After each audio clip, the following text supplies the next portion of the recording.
Not a big believer of momentum. Really not. It changes every time the puck drops. We make it 2-0. You're probably feeling pretty good about our game, and it's 2-1, and they're rolling in the last game. So it'll get reestablished the minute the puck drops tonight, and you've got to do it shift by shift. I know you say there's no difference in momentum, but this team was confident when you guys were down in the last series. Is the confidence different when you're also getting rewarded when you have the confidence? I think you need to have some success in anything that you do to continue to run the program that you're running, or you got to change your program.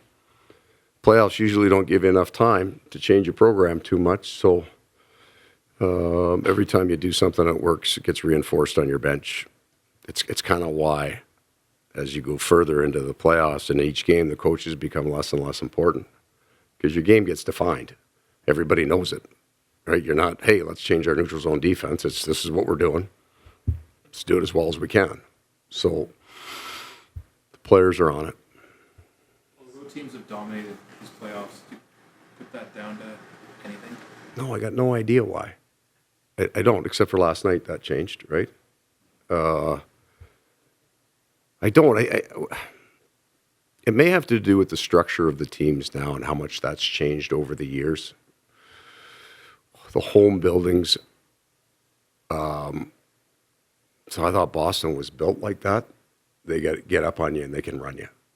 But that's gone from the game. There's really high-end skilled guys. Like our third line has 3 guys who can make plays. They're skilled guys. They're not even necessarily hitters. And that's kind of true around the league. It's not.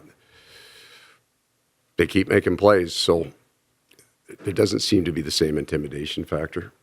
Because Paul, also that the Boston Garden is no more, and Chicago Stadium's no more, and Buffalo. You know, you would answer that question better than me because that was actually I got in after that. I mean, the last buildings. My 4th game was the Forum in Montreal. That was really cool. Maple Leaf Gardens I was in on, but I missed the really intimidating buildings. I don't know.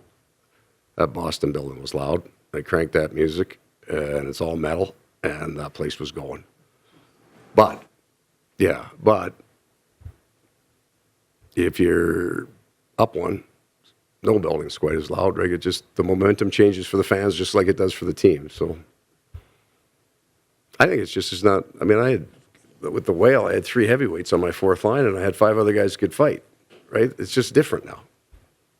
Sam Reinhart was just saying that there's really no pressure on them. That's how he feels. That's how they play. In your experience, if the players feel like they're playing with house money, how much of an advantage can that be?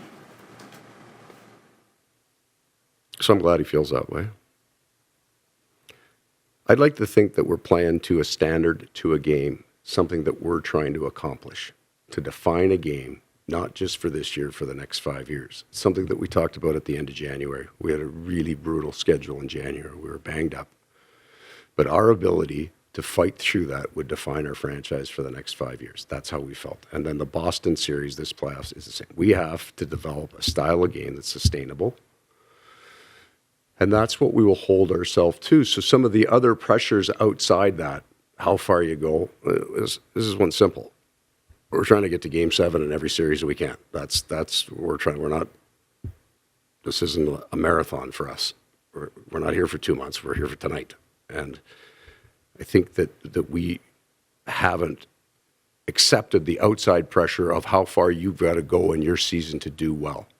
To say, okay, you know what, you had a nice year. We've got a certain game that we're trying to get to with each player. It's kind of it. Well, you talked about the pressure in this market, and of course in Canadian markets, which you also experience. How is it? Is it different in Florida in terms of the pressure that comes to bear on individuals and on the group? Sure, it just is. The pressure is far more extreme here. Right, and there's danger in all extremes, right? Larry Murphy couldn't play in the league, except for the 3 Stanley Cups he won after he left, right? So there's that extreme, and then the other extreme is a player that's a good player that's you can't afford to pay him anymore because he's getting 3 times what he get because he scored a certain. You know what I mean? Like it's a harder thing there, but there's also, I think, a totally equal trade-off in that the scrutiny forces players to be more focused here. You're not getting away with a tough night in Toronto. Like if your game's not tight, 8 of you in here are writing about it, right? You're not giving them 3 weeks. So there is that. So I think it's just a trade there.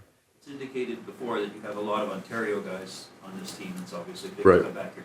Yourself included from the Sioux. Just wondered about that. And did you, when you lived up there, do anything about the Dubas family and the Greyhounds? Well, I played with the uncles, played with Mark for a long time.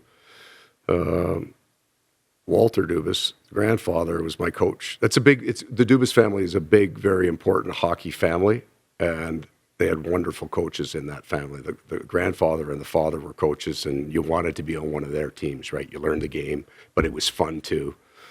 Mark would have been the uncle that I played with, and there was another brother, older brother, played with my older brother. So yeah, Mr. and Mrs. Dubas, we knew for sure. Any lineup changes tonight, Coach? Absolutely not. You're putting together trying to slow down the Tkachuk line, especially when they get set up. Okay, so let's just hold on, just themes. Where do you guys want to go? Rock, paper, scissors. We can do this. When you're talking about the style that you want your team to play, and this team or anything that you coach. Oh, it would be different. Yeah, well, that's what I wanted to ask. Like, do you look at the personnel you have and what style fits, or do you come in with a style and make the personnel fit? Yeah, there's both. There's certain things that you believe would be ubiquitous to having some success in the NHL, and then you got a group of guys. So we break the puck out differently than they did last year because we have 4 of the top 9 are different up front, and then 2 kind of important pieces on the blue line left. So we have to make some changes in how we operate. Yeah. We've talked about trying to slow down the Tkachuk line, whether it's being more physical or getting to the pucks first in their own end. From what you've seen, why is that going to be tough? What makes that line so good when they get set up in the offensive zone?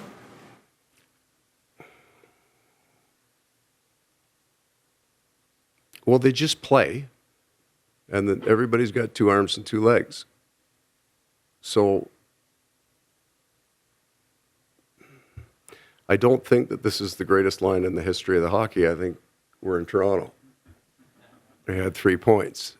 So the puck's going to if they break the puck out better against that line, they're not just saving it for that line and say, hey, let's not break the puck out well against. It's going to be the whole focus of what they try to do and then what we try to do.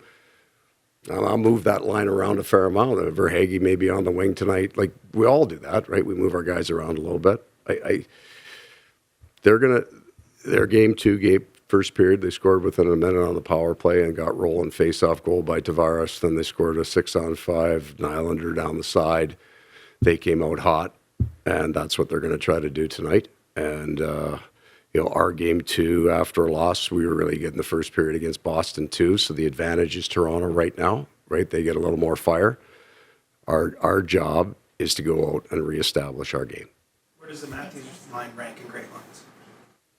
I mean, look at the high end that they have here is as good as any high end as there is in the NHL.